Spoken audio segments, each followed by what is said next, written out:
தீபிகா, ஒரு நிமிஷம் நான் சொல்றத கேள. ஏய், நீ சொல்றத நான் கேட்கணுமா? உன் டைரி ஏன் கிட்ட தான் இன்னமும் இருக்கு, மறந்துட்டியா? ஐயோ, ஒரு நிமிஷம் நான் சொல்றத கேளு தீபிகா. ஜீவா சாருக்கு ஆக்சிடென்ட் ஆகி பேச்சு மூச்சு இல்லாம கிடக்காரு.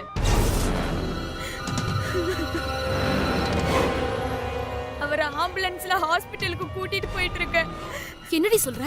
ஆமா தீபிகா, ஜீவா சார் மயக்கத்துல இருக்காரு. லட்சுமி ஆஸ்பத்திரிக்கு தான் கூட்டிட்டு போயிட்டு இருக்கேன். ஜீவா வீட்ல வேற யாருக்காச்சும் இன்ஃபார்ம் பண்ணியா? இல்ல, எனக்கு பதட்டத்துல என்ன செய்யறதுனே தோணல. நான் வேணா இப்ப ஜீவா சார் வீட்டுக்கு ஃபோன் பண்ணி சொல்லட்டுமா? நீ எதுவும் சொல்ல வேணாம், நான் பேசிக்கிறேன். ஜீவா மொபைல்ல இருந்து எந்த போன் வந்தாலும் அட்டெண்ட் பண்ணாத, புரியுதா? சொல்றத அப்படியே செய்ற. சரி, நாங்க வந்துட்டே இருக்கேன். ஜீவாக்கு ஆக்சிடென்ட் ஆயிடுச்சாம், வாடி.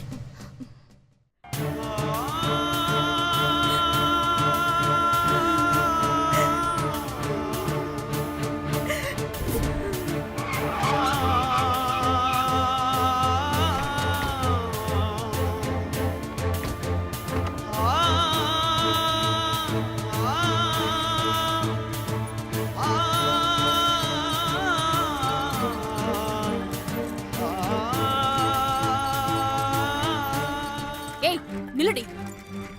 உன்கிட்ட என்ன சொன்ன? ஜீவா இருக்கிற திசைய பார்க்கவே கூடாதுன்னு சொன்னல. இல்ல தீபி, நீ சொன்ன மாதிரி நான் ஒதுங்கி தான் போனேன். ஜீவா சார் தான் என்கிட்ட வந்து பேசினாரு. அப்ப கூட நான் அவரை திட்டி தான் அனுப்புனேன்.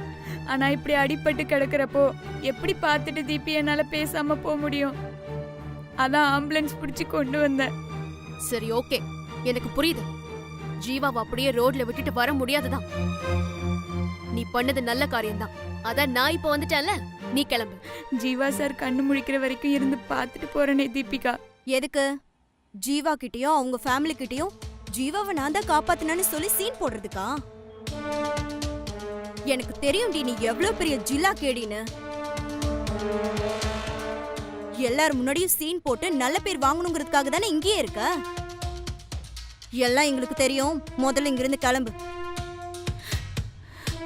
தீபிகா, ப்ளீஸ் தீபிகா, ஜீவா சாருக்கு என்ன ஆச்சோ ஏதாச்சோன்னு மனசு கடந்து அடிச்சுக்குது. எங்கேயாவது ஒரு மூலையில இருக்கிறேன். அவருக்கு சரியான உடனே நான் போயிடுறேன். உனக்கும் அவருக்கும் என்னடி சம்பந்தம்? மனசு துடிக்குதாமே. வேலைக்கார நாயே, மரியாதையா போறியா இல்ல டைரிய போஸ்ட் அடிக்க கொடுக்கவா? இங்க பாரு, மரியாதையா கிளம்பு. அப்புறம் ஜீவாவை நான் தான் ஹாஸ்பிட்டல்ல கொண்டு வந்து சேர்த்தேன் அப்படி இப்படின்னு எங்கேயாவது வளர்ன உன்னை கொன்னே போட்டுருவேன். இந்த ஏரியாலயே உன்னை பார்க்க கூடாது. போடி, போடி சொல்றேன்ல, போடி. போ.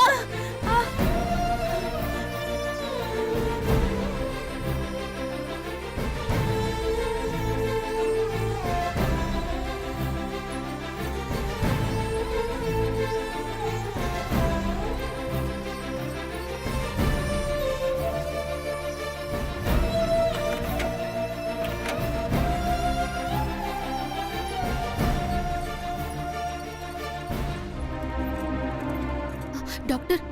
எஸ். பயப்படுற மாதிரி ஒண்ணும் இல்லல்ல? அதெல்லாம் செக் பண்ணிட்டு அப்புறம் தான் சொல்ல முடியும். நீங்க ரிசப்ஷன்ல போய் ஃபார்மாலிட்டிஸ்லாம் கிளியர் பண்ணிடுங்க. Excuse me.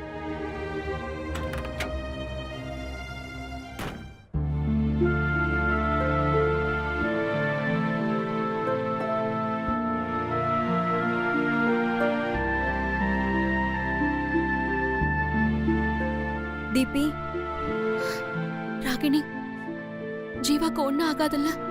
பயப்படாத தீபி, அவருக்கு ஒண்ணும் ஆகாது. நீ வா, ஃபார்மாலிட்டிஸ் எல்லாம் முடிச்சிட்டு வந்துடலாம். வா.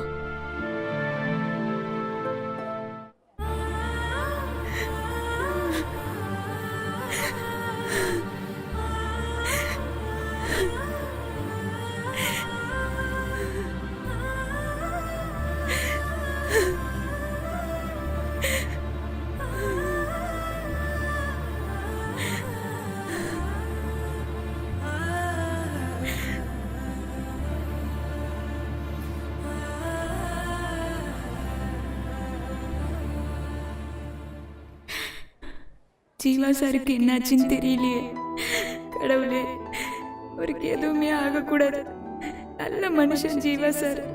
நான் தான் அவரை வாய்க்கு வந்தபடி பேசிட்டேன். மலக்கருப்பா, ஜீவா சார நீதான்ப்பா காப்பாத்தணும். தீபி, ம். ம். இந்த சோடா பாட்டில் இன்னும் எதுக்காக இங்க இருக்கா? போடின்னு சொல்லியும் அத மதிக்காம இன்னும் இந்த ஏரியால தான் சுத்திட்டு இருக்கா பாரு. ஜீவா ஃபேமிலி இங்க வரும்போது இவ இங்க இருக்க கூடாது தீபி. நான் அவ்ளோ சொல்லியும் போகாம இங்கேயே நின்னுட்டு இருக்காடி அவ. இவதான் ஜீவாவை காப்பாத்தி ஹாஸ்பிட்டல்ல சேர்த்தாங்கிறத ஜீவா கிட்டயும் அவங்க ஃபேமிலி கிட்டயும் கிளைம் பண்ணிட்டு தாண்டி இங்கிருந்து போவா. இதெல்லாம் அவங்களுக்கு தெரியவே கூடாது ராகினி. தெரியக்கூடாதுங்கிறது மட்டும் இல்ல தீபி, ஆம்புலன்ஸ் புடிச்சு கொண்டு வந்து ஜீவாவை காப்பாத்துனது நீதானு அவங்க நம்பணும். ஜீவாவோட அம்மாக்கு உன் மேல ஒரு சாஃப்ட் கார்னர் வரதுக்கு இதுதான் நல்ல சான்ஸ். இத மிஸ் பண்ணிடாத தீபி.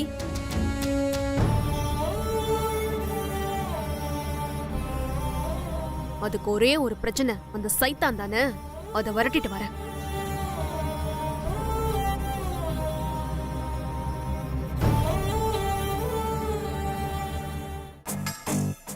ஏய் பொட்டிக்காடு, நான் தான் உன்னை போக சொன்னல, இங்கே எதுக்கு சுத்திட்டு இருக்க? கிளம்படி முதல்ல. போயிடுறேன் தீபிகா. ஒரே ஒரு வாட்டி ஜீவா சாரை பார்த்துட்டு அப்புறமா போயிடுறேன். எனக்கு கோவம் வந்து உன்னை ஏதாச்சும் செய்யறதுக்குள்ள ஒழுங்கு மரியாதை இங்க இருந்து போயிடு. போடி. ஜீவா சார் உடம்புக்கு எதுவும் ஆகல, அவர் நல்லா ஆயிட்டாருன்னு தெரிஞ்சுக்கிட்டு அப்புறமா போயிடும் தீபிகா. அவருக்கு என்னாச்சோ ஏதாச்சோன்னு மனசு கிடந்து அடிச்சுக்குது. சார ஒரே ஒரு வாட்டி பார்க்க விடு தீபிகா. நான் தூரம் நின்னு பார்த்துட்டு போயிடுறேன். ஏய், அவ்வளவுதான் உனக்கு மரியாதை. அவரை பார்த்துக்க நாங்க இருக்கோம், அவர் ஃபேமிலி இருக்கு. நீ யாருடி அனாத நாயே அவரை பார்த்துக்கிறதுக்கு? உனக்கும் அவருக்கும் என்னடி சம்பந்தம்? மரியாதையா போயிடு. இல்ல டைரியில இருக்கிற மேட்ர ஜீவா அம்மா கிட்ட காமிச்சு அவங்க கையாலேயே உன்னை அடிச்சு துரத்த வச்சிருவேன். போடி.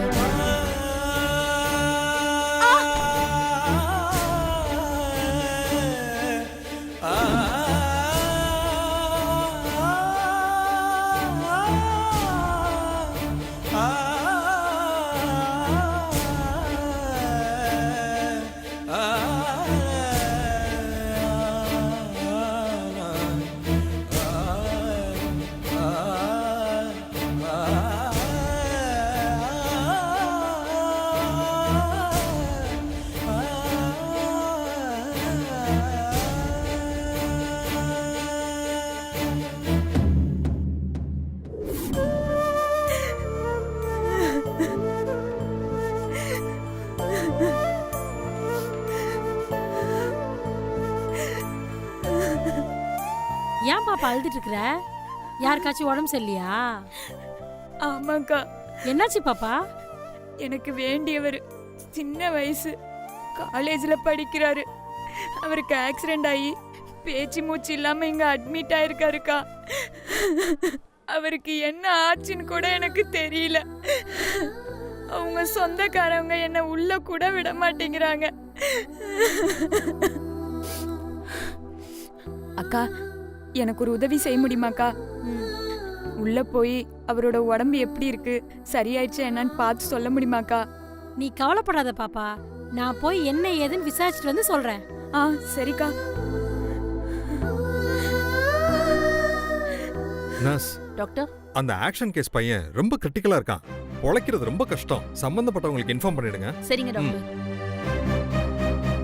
சிஸ்டர், ஆக்சிடென்ட் ஆகி ஒரு பையன் அடிபட்டு வந்தானே, அந்த பையன் இப்ப எப்படி இருக்கான்? ஆக்சிடென்ட்ல தலையில பலமா அடிபட்டதுனால மூளையில ரத்த கசிவு இருக்கு. கிட்டத்தட்ட கோமா ஸ்டேஜ்ல தான் இருக்கான். உயிர் பொழைக்கிறதுக்கு வாய்ப்பு ரொம்ப கம்மி. அதான் டாக்டர் அவங்க சொந்தக்காரங்க கிட்ட எல்லாம் சொல்ல சொல்லி சொன்னாரு. அம்மா, அந்த பையன் உங்களுக்கு தெரிஞ்சவரா? இல்ல இல்ல, சும்மா கேட்டேன்.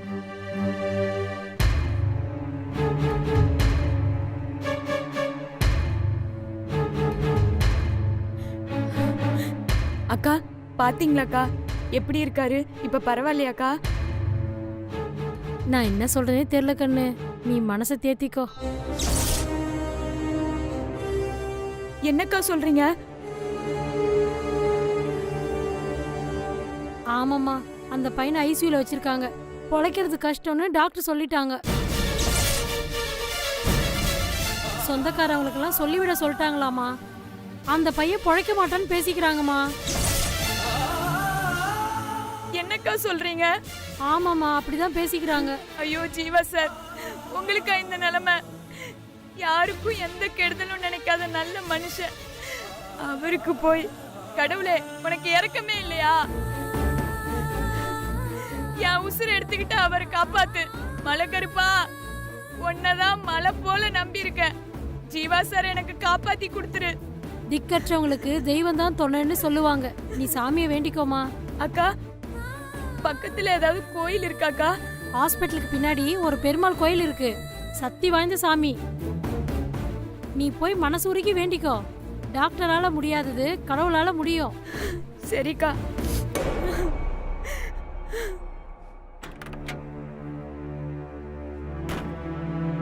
Doctor, excuse me. எஸ். ஜீவாக்கு இப்ப எப்படி இருக்கு டாக்டர்? உயிருக்கு ஒரு ஆபத்தும் இல்லம்மா. கார் மரத்துல மோதினதுனால தலையில பலமா அடிபட்டுருச்சு. ஸ்கல்லில் அடிபட்டிருக்கா, பிளட் ஏதாவது கிளாட் ஆயிருக்கான்னு ஸ்கேன் எடுத்து பார்க்கணும். அதுல ஒன்றும் பிரச்சனை இல்லைன்னா he will be all right. Doctor, வேற ஒன்னும் அடி இல்லையே? முழங்கால்ல ஒரு சின்ன இன்ஜுரி இருக்கு, அதுல ஒன்றும் பிரச்சனை இல்லை. சீட் பெல்ட் போடாம வண்டி ஓட்டியிருக்கிறாரு. ஸ்டேரிங் வீல் அடிபட்டதுனால விழாலம்ல ஏதாவது அடிபட்டிருக்கான்னு எக்ஸ்ரே எடுத்து பார்க்க சொல்லியிருக்கேன். மற்றபடி பயப்படுறதுக்கு எதுவுமே இல்லைம்மா. Thank you doctor. ஓகே.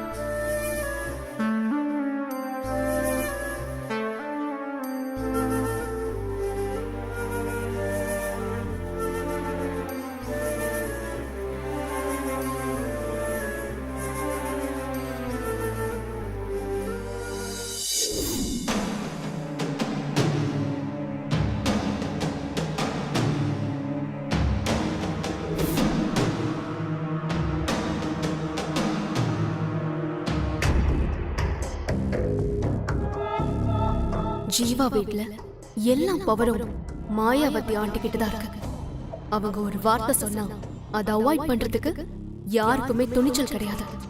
நாம ஸ்கோர் பண்ண வேண்டிய ஆளு மாயாவதி ஆண்டி தான். அவங்களுக்கு போனை போடுவோம். மது. அத்தை, ஜீவா எங்க? வெளியில போயிருக்கான் அத்தை. எப்ப கேட்டாலும் வெளியில போயிருக்கா, அங்க போயிருக்கா, இங்க போயிருக்கான்னு பதில் சொல்லிக்கிட்டே இருக்க. வீட்ல இருக்கிறவன் நீ, அவனை வாட்ச் பண்றியா இல்லையா? மறுபடியும் அந்த பட்டிக்காட்டு பொண்ணுங்க கூட ஹோட்டல் ரெஸ்டாரண்ட் எங்கேயாவது சுத்திக்கிட்டு இருக்கானா? ஐயோ அத்தை, அப்படிலாம் எதுவும் இல்ல அத்தை. அப்படி மட்டும் ஏதாவது இருக்குன்னு தெரிஞ்சது உனக்கு இருக்கு பாரு.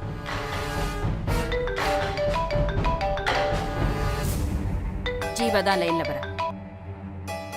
டேய், எங்கடா இருக்க? எப்ப பாரு ஃப்ரெண்ட்ஸ் ஃப்ரெண்ட்ஸ்னு சுத்திக்கிட்டே இருக்க. ஒழுங்கா வீட்டுக்கு கூட வர மாட்டேங்கிற. இப்ப எங்கடா இருக்க? ஆண்டி, நான் தீபிகா பேசுறேன்.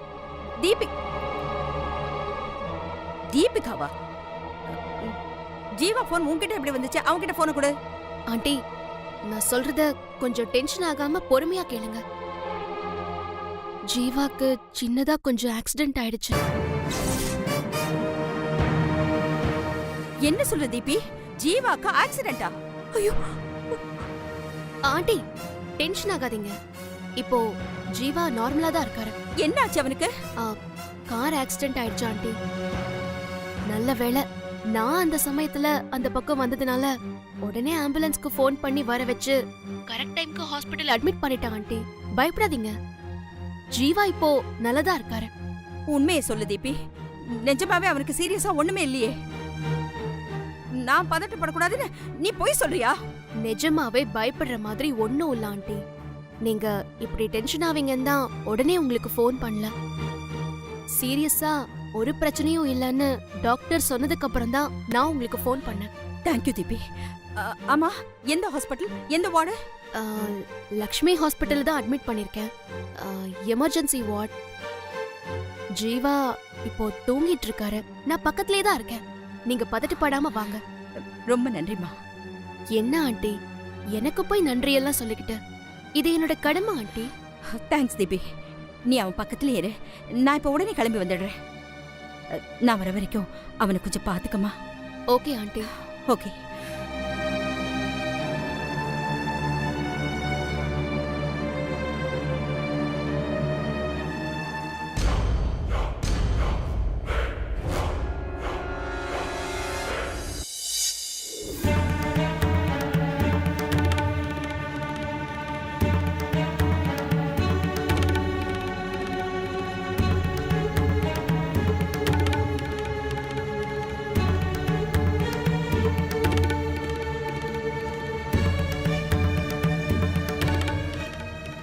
பெருமாளே, நான் யாருக்கும் எந்த தப்பும் பண்ணல. ஏன் என்ன இப்படி சோதிக்கிற? எனக்கு சோதனையான காலகட்டத்துல எனக்கு பக்க பலமா இருந்து என்ன பல பிரச்சனையிலேருந்து காப்பாத்தினவர் ஜீவா சார். அவர் ஆஸ்பத்திரியில இருக்கிறப்போ நான் கூட இருந்து பார்க்க முடியாம அந்த தீபிகா என்ன விரட்டுறா. ஜீவா சார் உயிருக்கே ஆபத்தா இருக்குன்னு சொல்றாங்க. என்னால தாங்க முடியல. அவர் எனக்கு சாமி மாதிரி. அவருக்கு எந்த ஆபத்தும் வரக்கூடாது. அதுக்காக நான் என்ன வேணாலும் பண்றேன். என் உயிரை கூட எடுத்துக்கோ. ஜீவா சார் பாவம். அவர் 100 வயசு வரைக்கும் வாழணும். அவருக்கு வாழ்க்கையை கொடு சாமி.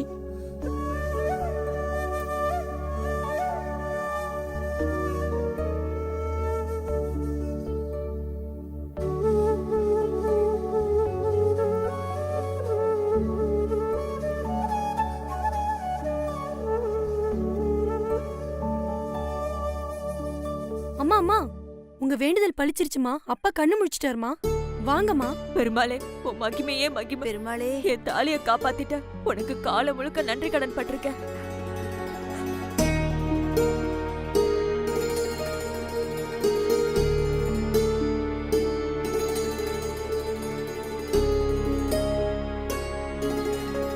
ஐயா பெருமாளே.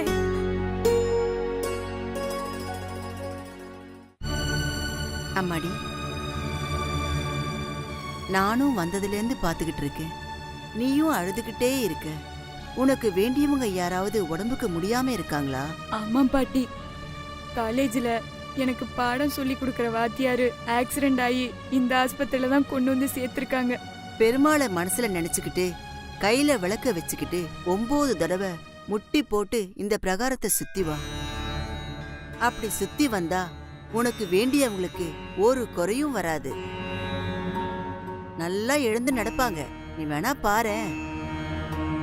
சொல்லி வரம் கொடுக்கிற சாமி இந்த சாமி. இந்த காலத்து பிள்ளைங்க இதெல்லாம் எங்கிருந்து நம்ப போறீங்க? இந்த கிழவிக்கு வேற வேலை இல்லைன்னு சொல்லி நினைப்பீங்க.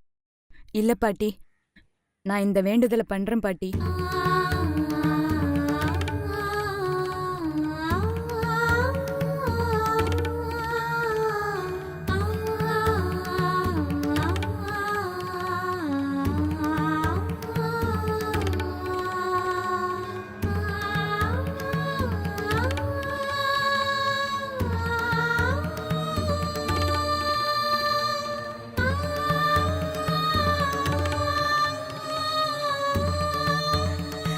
ஜீவா சாருக்கு எந்த பிரச்சனையும் வரக்கூடாது.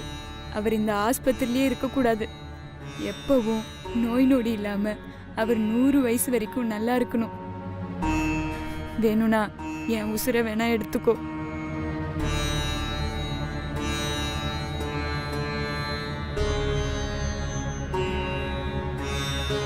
அம்மாடி, வாம்மா.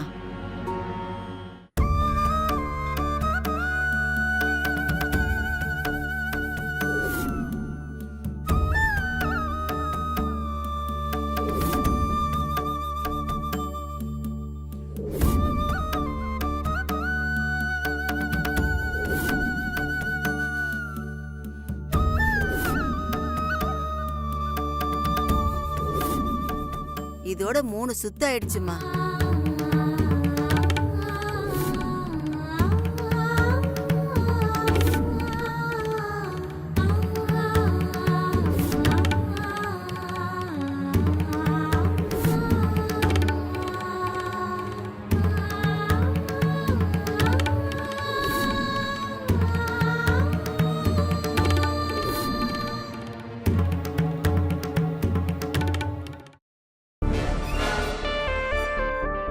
அம்மாடி இத்தோட 9 சுத்து முடிஞ்சு போயிடுச்சுமா. சரி போதும், எழுந்திருச்சு வாம்மா. இல்ல பாட்டி, நான் 108 தடவை சுத்துறேனே. இப்படி போதா கதை? அம்மாடி உன் வேண்டுதலை கண்டிப்பா நிறைவேற்றுவாருமா. வேண்டுதலுக்கும் ஒரு அளவு இருக்கு. உன் உடம்பு தாங்காது தாயி. பரவாயில்ல பாட்டி, கடவுள் ஜீவா சார் வழிய எனக்கு கொடுத்தா அவர் நல்லாயிருவார்ல. தீபிகா கிட்ட இதை உடனே சொல்லிட வேண்டியதான்.